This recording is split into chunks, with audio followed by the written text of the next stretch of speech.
Kembali lagi bersama Bang Lai. Gimana, sehat do barangi? Oke, ini adalah kelanjutan dari film serial The Strain.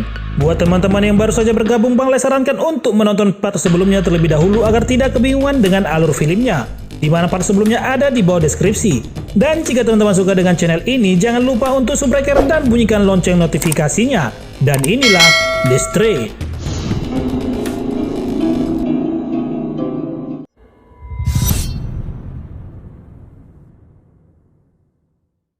Di kelamnya malam terlihat seorang lelaki menangis akan kematian dari putrinya. Lelaki ini adalah ayah Emma, gadis kecil yang meninggal di dalam pesawat. Saat sang ayah meratapi kepergian anaknya, tiba-tiba saja Emma muncul dari pintu belakang rumah mereka. Melihat hal tersebut, sang ayah pun langsung memeluk putri kesayangannya dengan penuh cinta. Akan tetapi, seperti ada sesuatu yang aneh dari mata Emma. Terlihat kini Togar telah sampai ke tempat tujuan dengan membawa peti misterius tersebut. Sebagai lelaki yang suka kepo, ia pun ingin melihat isi peti itu. Namun tiba-tiba...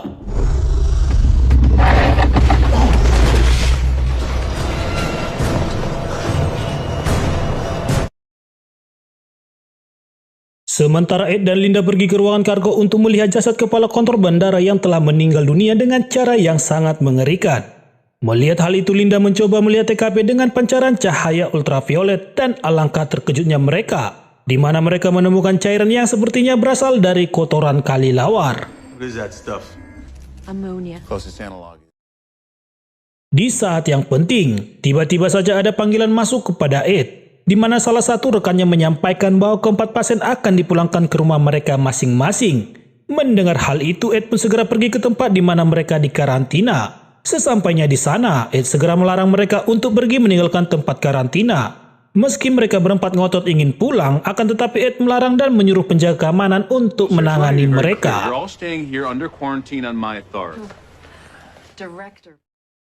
Ternyata kabar itu telah sampai kepada Jerman. Jerman pun menyampaikan kepada Palmer tentang pasien 4 orang yang selamat itu ditahan pihak otoritas kesehatan. Namun Palmer hanya mengatakan bahwa hal tersebut hal yang sangat mudah untuk diatasi. Where are you going? Kemudian Jerman pun pergi menemui musuh bebuyutannya di dalam sel penjara. Saat bertemu, terlihatlah di raut wajah kakek sepertinya ada sebuah dendam masa lampau yang belum terselesaikan dengan Jerman. Di kesempatan yang tidak berbahagia itu, Jerman mengatakan kepada kakek untuk segera menyerah karena umur dan tenaga yang sudah maheu. Jerman juga mengompor si kakek dengan cerita masa lampau, di mana kala itu Jerman membunuh istri si kakek dengan cara yang begitu barbar. Mendengar hal itu, kakek ini juga membalas dengan mengatakan bahwa ia juga telah mencabik saudara si Jerman dan membuang bagian tubuh saudaranya di Samudra Pasifik.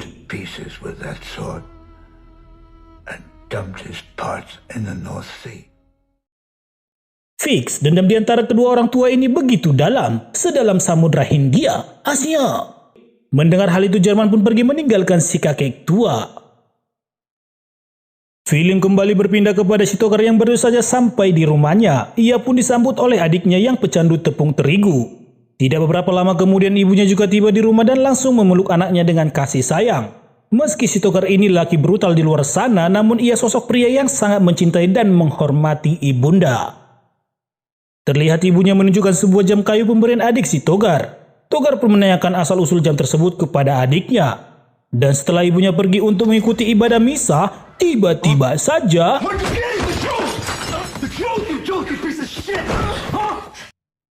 Togar memaksa adiknya untuk mengatakan dari mana asal jam kayu tersebut. Togar tahu bahwa jam itu adalah hasil curian. Ia tidak mau barang hasil curian masuk ke rumah. Ia takut jika suatu saat hal itu menjadi masalah bagi ibu mereka. Dan akhirnya adiknya pun jujur bahwa barang itu ia curi dari sebuah toko milik si kakek Yahudi. Mendengar penjelasan itu, Togar pun akan mengembalikan barang tersebut. Di lain tempat, Ed dan Linda dipanggil oleh Menteri Kesehatan. Di kesempatan itu, Menkes mengecam tindakan Ed dan Linda yang mengkarantina para pasien yang selamat. Menkes tidak mau hanya karena hal sepele kota mereka akan mengalami gangguan yang lebih besar. Mendengar penjelasan Menkes, Ed mencoba untuk menjelaskan bahwa apa yang ia lakukan ini demi menjaga jutaan penduduk. Namun Menkes segera mengambil tindakan dengan memberhentikan Ed dan Linda dalam penyelidikan kasus tersebut. Dan kasus itu dilimpahkan langsung ke Badan Kementerian Kesehatan Pusat. So now you are no longer involved. Go home. Sebagai lelaki yang pantang menyerah sebelum tuntas, Ed pergi menemui Red, kapten pesawat di sebuah lapo tuak. Ed kembali menanyakan tentang peti yang dibawa pesawatnya. Red pun menjelaskan bahwa peti itu dimasukkan dari mobil van yang sepertinya dikawal oleh petugas pemerintah resmi, sehingga ia tidak mempertanyakan tentang peti yang dimasukkan ke dalam pesawat. Lagian, tugas pilot bukan untuk menanyakan barang bawaan penumpang. Had to be official. Who am I to question this? Mendengar penjelasan Red dan melihat wajah Red yang begitu pucat, Ed memberikan sebuah alamat dokter yang terbaik agar Red dapat mengecek kesehatannya. He'll admit you as a private patient. Esokan harinya, Ed mencoba untuk menganalisis parasit yang ia temukan dari dalam pesawat. Sepertinya parasit ini memiliki rahang yang kuat. Kemudian Ed mencoba memberikan sedikit darah kepada makhluk kecil tersebut untuk membuktikan apakah makhluk ini adalah makhluk parasit di dalam tubuh. Look at that. Benar saja, ternyata makhluk ini adalah parasit yang doyan minum darah manusia. Di sebuah dapur terlihat seorang lelaki yang bernama Tunggul sedang mengecek kebersihan dapur restoran, di mana si Tunggul ini bekerja di Badan Pengendalian Hama. Ia mendapat laporan bahwa di restoran tersebut banyak tikus yang berkeliaran. Kepala koki mencoba untuk menyuruh Tunggul agar pergi dan menyogoknya dengan uang Rp5.000. Entah karena terlalu sedikit atau emang ingin bekerja jujur. Tunggul pun segera memeriksa setiap sudut dapur restoran itu. Sampai pada akhirnya, ia menemukan seekor tikus got yang lumayan gede, seperti tikus got Jakarta. Ia pun segera meminta para koki untuk berhenti memasak dan menutup restoran sampai mereka benar-benar membersihkan restoran itu dari jangkauan para tikus.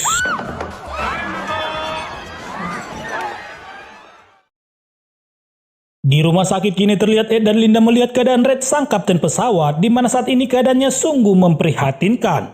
Red mengalami gejala panas seperti dimasukkan ke dalam api neraka.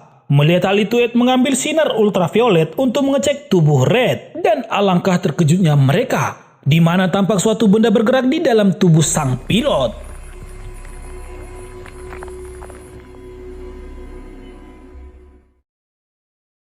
Melihat hal tersebut, Ed dan Linda memutuskan pergi ke tempat otopsi untuk melihat keadaan jenazah. Namun sesampainya di sana, mereka tidak menemukan siapapun juga. Bahkan mereka juga tidak menemukan jasad dari korban pesawat. Kemanakah mereka pergi? Apakah mereka ingin bermain petak umpet? Di malam yang sama di tempat yang berbeda terlihat Emma sedang berendam di sebuah bak mandi. Karena sudah terlalu lama berendam, ayahnya pun segera datang dan mengajak Emma untuk segera bersiap makan malam. Namun saat mengelus kepala putrinya, ia mendapatkan bahwa rambut putrinya rontok dengan jumlah yang sangat banyak.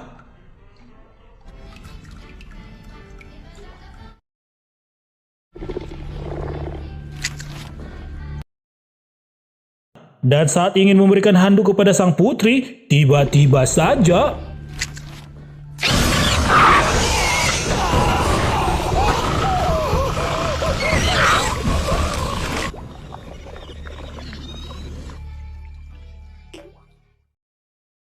Oke teman-teman, film ini akan kita lanjutkan kembali di part 3-nya. Dan terima kasih sudah menonton alur filmnya. Sampai bertemu kembali di alur part selanjutnya.